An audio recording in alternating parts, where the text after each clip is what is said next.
Hey everyone, Mike McClelland. And one thing, a lot of people I think have a lot of confusion about in today's fishing is simply the fact of how many different variations of rods and reels there are to choose from. And I'm going to try to simplify it today for you. I mean, I try to keep things as simple as I possibly can throughout the course of the year. And so probably let's start with, let's just start seasonally a little bit. When it comes to springtime, there's one rod that I'm going to have in my hand a lot, and that is my signature series Falcon Kara.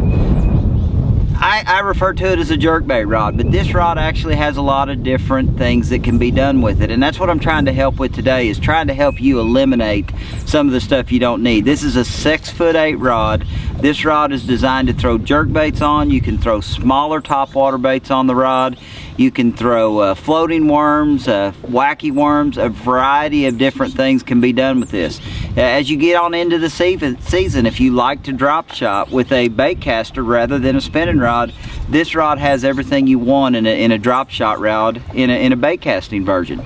So the 6'8" Kara Falcon rod is an excellent choice for a rod that you can do a lot of things with. When you start talking about fishing offshore, you start talking about fishing structure, Carolina rigs, jigs, big spinner baits. The one rod I rely on for that is my signature series 7.4 Falcon rod. It's a Kara series rod. It's 7.4. I can do so much with this rod. I mean, I want to pick up a rod every day that I'm comfortable with, and this 7.4 Kara T7 signature series rod is one that's going to be on my deck every day that I hit the water.